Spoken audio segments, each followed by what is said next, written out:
everyone, I'm Nick. I'm Vic. And we're MV Board Gaming. Today we're taking a look at the game Distilled by Paverson Games. It's a 1 to 5 player game designed by Dave Beck. Vic is going to give a brief overview of how the game plays, and then we're going to come back with our review. All right, so on to the overview of Distilled. I'm not going to get into, it's not going to be a how to play video, but just an overview of what this game is about to get a feel for if it interests you. So the game is divided up into rounds, and it is, first and foremost, you're going to be selecting the flights of spirits that you're going to be creating with the associated tasting board that it comes in and out. It has two sides to it. So in this case, we're doing the C side, so the letters at the top right there. But if we flip it, that would be the D side, and you can see that it's slightly different drinks and different requirements to make the drinks. But we decided to do the C side, and that has specific types of distillers that pair with that, which the rule book will show you which distillers will be included from all these different regions in the world.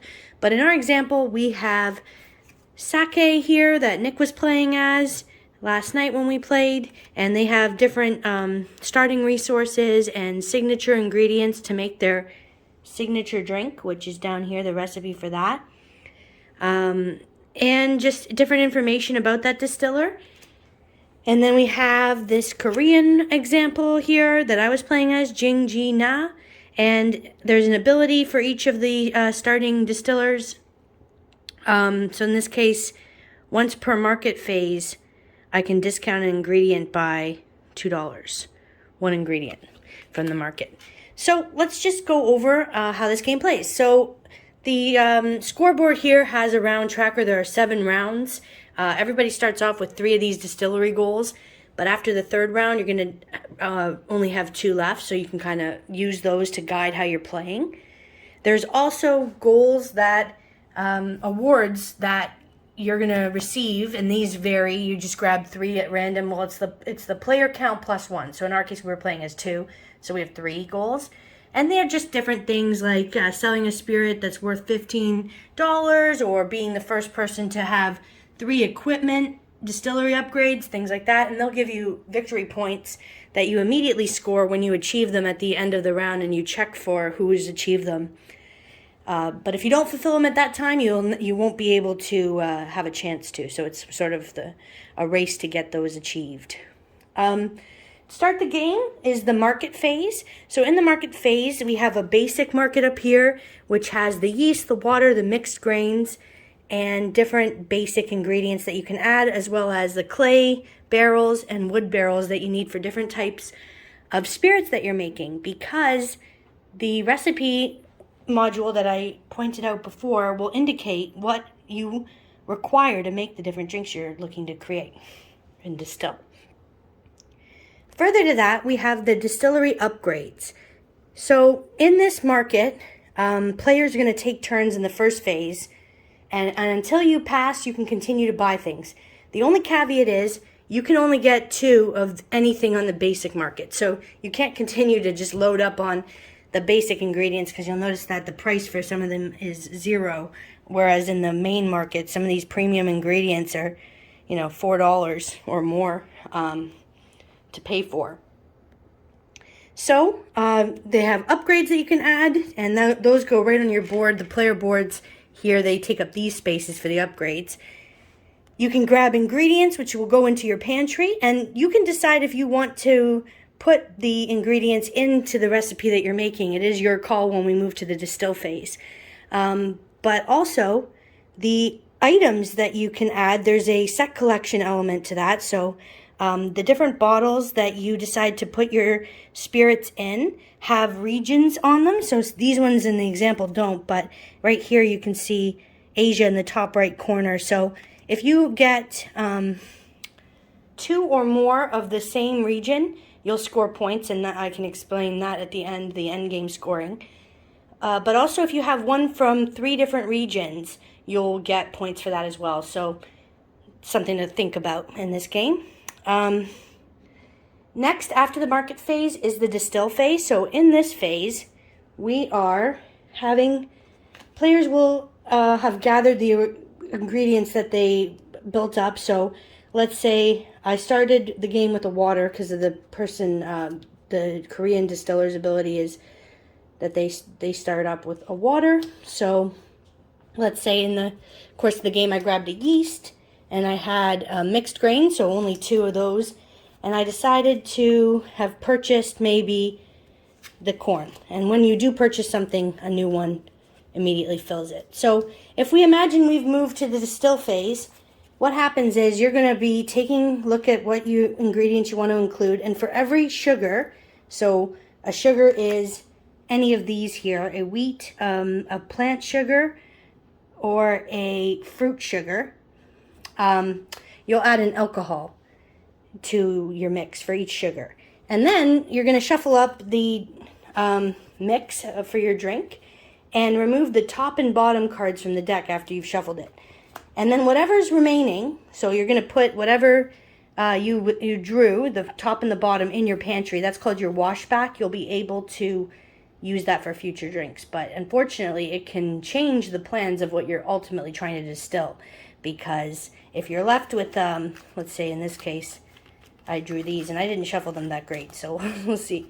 But you are sort of pushing your luck. You want to end up with a result that it makes a drink in your tasting flight sheet. So in this case, I was not able to make any of the drinks that are on this tasting flight menu because I hadn't unlocked any of the recipes, which you can see in the market phase. That's another thing you can do, is unlock a recipe. But I have very basic moonshine and vodka that is sort of a fallback. They'll give you VP and some money, but it's not, as great as having achieved a actual recipe.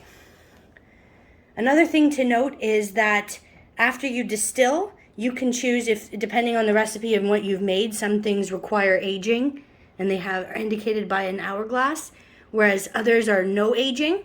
So you can decide to sell, or you can decide to put items in with their barrels, which usually require a wood or a clay if you're aging anything, but you would put your drink into your warehouse to age, and what happens is kind of neat. You're going to grab a face down, you don't see it, flavor card, and as your spirit ages, you're going to be continuing to add different flavors, and they can be quite funny. I mean, this one, leather, but we saw one with manure and some interesting other flavors that can develop when your drink is aging in the warehouse. They will give you different points. So you can see there's $2 that these ones award, but then this one here, the skunky one, doesn't give you anything. So what happens when you sell a drink is you're taking the drink itself, any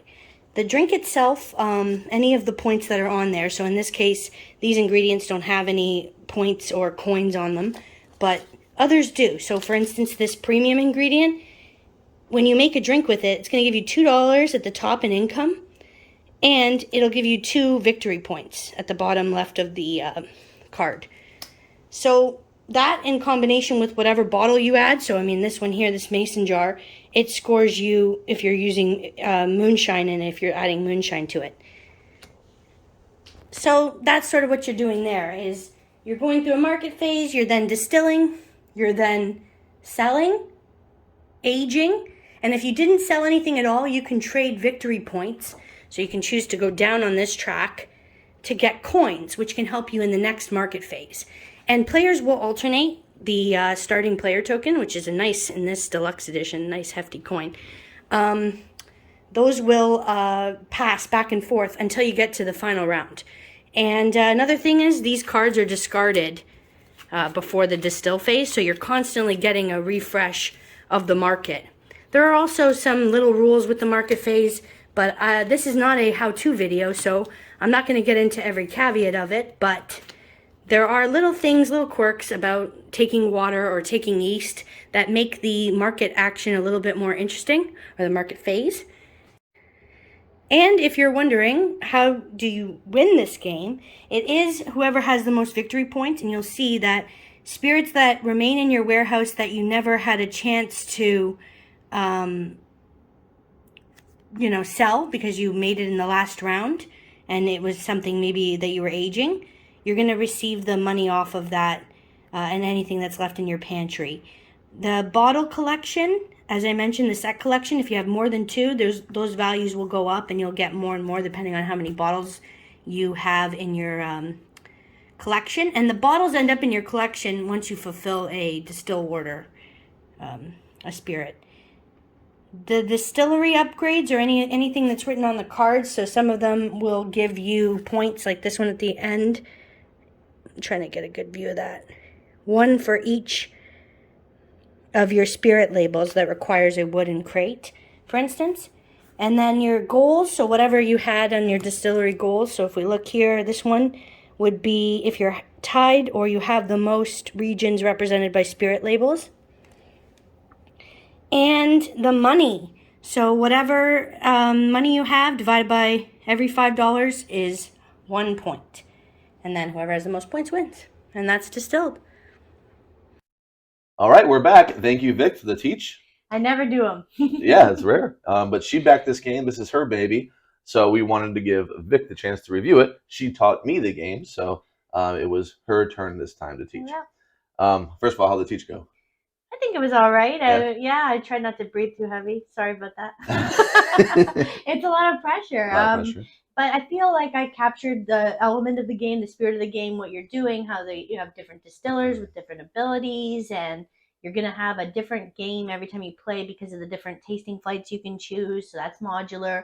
Lots of different spirits you can create with different recipe combinations. And the market, as you can see, there are lots of items and different things like that. So I think you should get the gist of it from that. Yeah. Okay.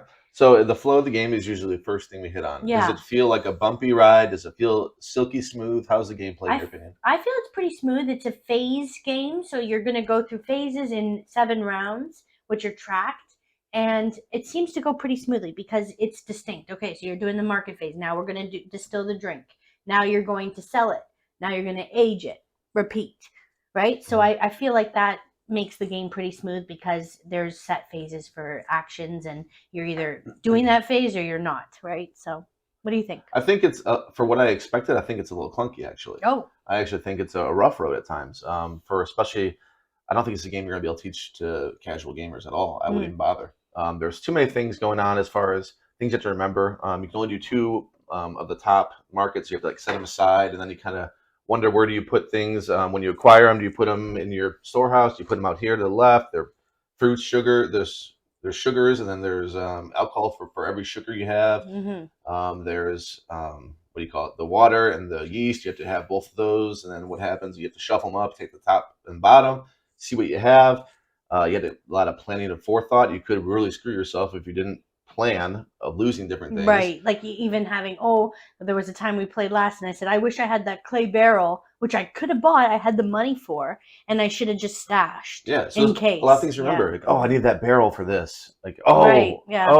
That's true. And there's a lot of things that a light gamer, this isn't good for them. There's not too much interaction between the players. It feels like almost a multiplayer solo. It's pretty close to it. Yeah. Yeah, they can take the cards you want, but that's the case with most games. Anyway, I think it's a little clunky. I don't think this is a smooth play. Okay. By any means. Fair enough. The downtime. I think it's good. I think this game, goes back and forth pretty nicely. You do an action, their action. Sometimes you can just go ahead and do yours because you're just going to take from the top and you're going to pass.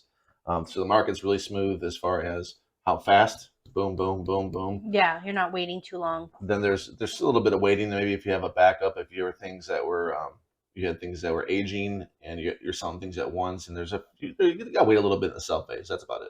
Yeah, and you want to be watching that, especially when someone's new to the game, that they're getting the rewards, because we played and we missed the part the first time that you get the coins for the drinks you're making and the VP. So we were maybe taking the coins because otherwise you're screwed. This game very tight for money. That's one thing I'll say, but we'll get into more details when we reach the topic. But you definitely feel like it's easy to make an error in that sense, but I found the downtime was pretty quick. I never waited too long. Backing up one step to the clunkiness of it, that one phase where you have to eliminate 2 cards at the end of each pile, it's so easy to forget that. You remember? Because Oh yes, every time with it's the not at the market. end. It's not the beginning. It's like in the middle. It's And after the market phase. Yeah. and you're discarding 2 cards because you might be able to acquire something by putting a label on it or a spirit label, whatever. Right. Yeah. Getting that bonus. The mechanics. Thoughts on that? I think that there's a push your luck component that is controversial with this. At first, I went in scared about it, like, oh no, because I backed this game on theme, on look, and just on a whim, sort of. I didn't do the print and play, so I hadn't played this ahead of time and had no real idea, didn't read the rule book. So that's what I went in on this. And then I started seeing reviews from people who were receiving it in Europe because there was a little bit of a delay, which I don't blame the publisher. We were supposed to get it in beginning of the year, and it was a little bit delayed by a little issue, but I'm not too bent out of shape about that.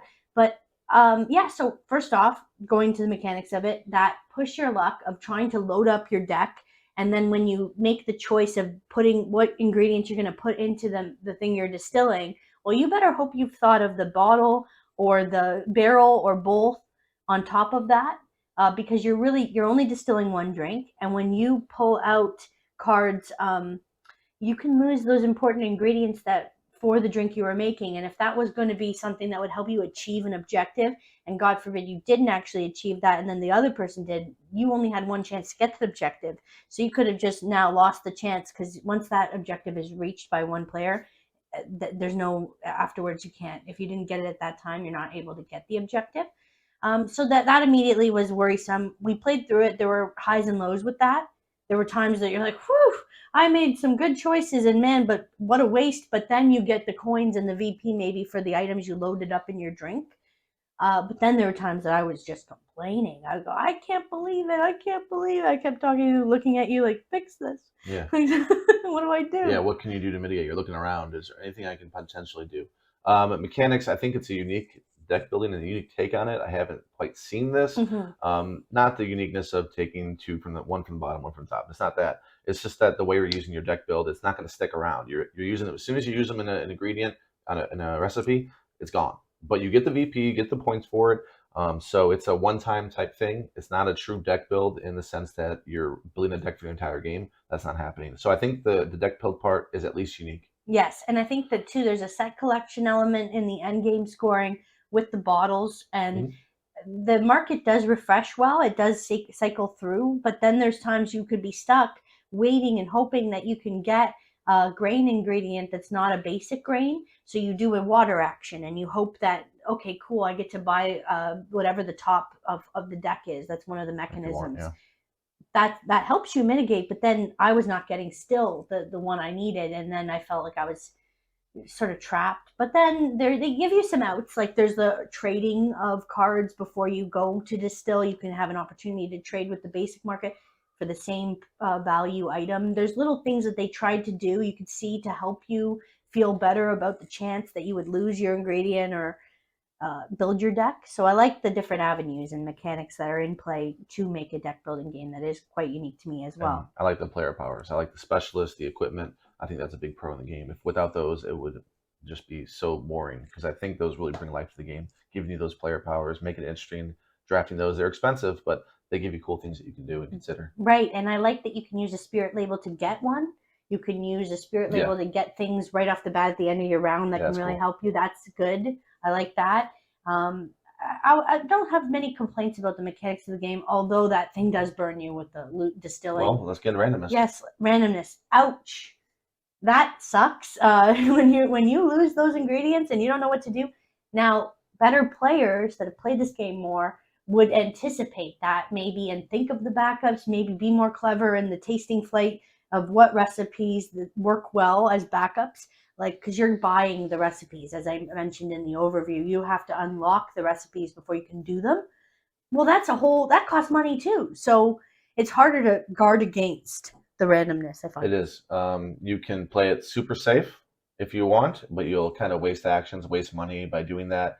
But you'll guarantee yourself if you play it super safe. And you can risk it, and you can give yourself great odds, and those odds might not come to fruition. You might be led with disappointment. Anyway, randomness to me is a negative in this one. It feels maybe thematic, but not great. It doesn't feel great. It doesn't feel great when it happens to you. When it happens to someone else, though, you kind of laugh. I don't. I was like, oh, No, I've been I know. there. I I didn't laugh empathize. once. I didn't laugh once. I empathize. Never laughed. All right, replayability. What do you think about that, Vic? Do you think this game is good replayability? I do. I know you may disagree because you find the recipes to be similar. You shared that when we were playing, but I feel like with the different pairings that they do, they have the tasting flights, they've got the distillers that match that, so they try to give you the most balance by telling you the presets of who you should play with. There was an expansion. I went all in, so I got the all-in expansion, all-in pledge that came with the expansion, sorry. And so we already had some of those extra distillers, the bonus distillers, and the extra glucose syrup and some additional ingredients that give you basically a double of the type, the ingredient that you're adding. So I think it's replayable, basically. Yeah, and I think Vic's right in that she thought I would disagree. I think you're going to be doing the same things over and over, and I think the ingredients aren't that. There's 3 sugars. There's yeast and there's water. There's specialists, which I'd love. I think that's amazing.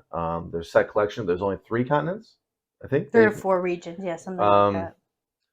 We played this a few times. I come back playing it because I like the look of it and the feel of it. I like the texture, everything, like how the coins feel, how the metal feels, how the art looks. It looks really good, and the theme is amazing. I'm not a theme person. This theme's great. But I do feel like this is the same game I played last time, and it's going to be the same game I play next time and the following time. It's not going to change at all, really, to me. But. Right. And I see that because you're doing the same approach. Like I tried with aging stuff. I tried to go with a strategy of like aging things, but then you can't just do that. You need to make some money. Otherwise, if you're just doing the mechanism where they allow you to lose 4 points to get 4 coins. Well, if you're not selling anything, then how are you getting at any points really? So you're stuck. You can't stagnate. You can't just go with the strategy of saying I'm just going to age stuff this one. Yeah, I tried. I tried. I was very poor. I had like $1 just because I got $1 at the beginning of every round. That's the only reason I had $1. And he would watch me buying all this stuff, and I think he thought I was cheating at one point. He was like, just looking at me. Oh, every time I notice I have to pass because I'm poor, and she's still like, I'll buy that. I'll buy this. I'll take that. And I get $1 back, actually. And he's just. And the first 2 rounds are kind of like a wash. It feels like you can do vodka or a moonshine. Probably won't make a special drink. And their second one, maybe you'll do a good one. You'll have a good round. Their second one, maybe an okay round. Yeah. But your first one, you're not really. I don't see how you would unless you had a great start. And I guess the final thing I'll say too, because I don't want to make this too long, is that I think that also when you get to that last round, knowing you can't sell, so you're like, okay, I have a recipe for this whiskey. I could make a whiskey. It's the last round though, so I'm not going to get to sell it. It's not going to age very long. So that can be very underwhelming at the end. It's like, oh, dang. But anyway, speed through a couple of these. Let's go through. Let's go with scalability. We haven't played it with more players, but it doesn't seem like it'd be an issue. It seems like, because of how siloed it is, you're playing with 4 people is just going to be a longer game to reach the end. Yeah, I would say 3 is probably a sweet spot, and I think most people would agree. Table size, it does have quite a few things going on with it. With the score tracker, the player boards are sizable. The market takes up a lot of space too with the basic market. So it's you're going to need a decent table size. Especially with 4 players. The theme is great, really cool, making different spirits all around the world, and they put a lot of work into the rule books. Got a lot of facts in it, which I don't know if you love. Some people may not like that, have the extra reading, where you're reading, you're like, I'm just looking for rules. What is this? Oh, okay, something about a rye and whatever. But I think it's well-researched and well thought out.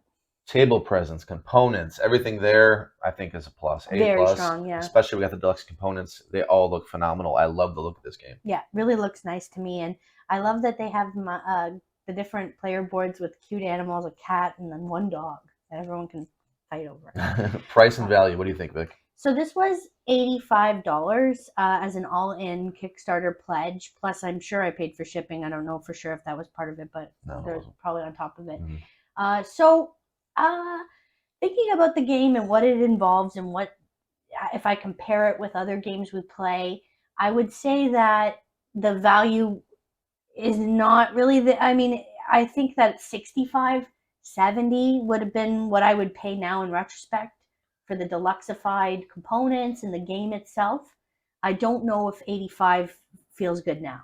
It doesn't feel good for gameplay, maybe, but it feels good for the components you Yeah. get because it's very high end. The coins are very nice, and all the Yes. metal. It's well shits. produced. The game trays that they Yeah, gave you. the production, no fault of that. No. I don't think. No, and that's not why I feel like it's not worth 85. It's for the game that you get. But if you are somebody who doesn't own a lot of games, and this was one of the few games you want to own because of the theme appeals to you and it looks nice, and then I would say that it would probably you'd find value in that. Setup time, I think, is so-so. I think it's so-so. I'm not going to complain about the setup time. You get the trays; it helps a little bit with the coins coming out and the metal cubes. So I don't have a big issue. There's a market, but no, I don't have that big of an issue. Yeah, the thing that takes the longest is finding the distillers that pair with the drinks, but they gave you a good setup for that. The game length. I couldn't. We should start timing this stuff. I couldn't recall. I think it takes an hour and a half for us to go through it. It's not bad. It's not too bad. What did they say? Half hour per player or something? Yeah. Yeah, that feels about right. It's over before you know it, though. Complexity, I kind of hit at a little bit. For what you're doing, it feels like a little clunky to me, a little bit of a rough ride. It doesn't feel that smooth to me, as it should. I feel like this game should play really smooth and be really fun. But the complexity, I think, is, I mean, it's not a super complex game by any means, but it doesn't feel smooth to me. What do you think about complexity? I think it's not as complex as I imagined it was going to be. So going in, I thought it was going to be a lot more to it. Saw it, looked at it, saw how it was phased out, and I thought, okay, that's simple. But then there is a quirkiness that goes into, oh, but wait, you can only have 2 of those, and don't forget your barrel. Did you put a bottle? Did you bottle that? Oh, you didn't get the barrel you needed. Oh, you need a certain bottle. Yeah. or you lost the ingredient now. Oh, and then a new player might look at you like, what do I do? Like stunned. Yeah. Okay. So I think that it's more complex than I thought it was. Well, no, it's not as complex as I thought it was going into it, but then I got bogged down by the little things, I guess, into it. Fun? Best category. What is it? What do you think? It's fun. Okay. I think it's fun. I like making the drinks. I like to determine what recipes I'm going to get and plan it out. But it's not, I guess, as fun maybe as I thought it might be because of the opportunity I thought I would have to make these drinks. To be stuck with making something I didn't really want to make, that's what bothers me. But again, this is the key part of the game. So if I guess should have known that when I bought it, because that's part of the trouble is you're not going to always get to make what you want. But then if you don't get that objective, you just whine about it all night, you know? Mm-hmm. To me, it's a game that looks more fun than it is. You look at everything on there, those abilities, it looks super intriguing.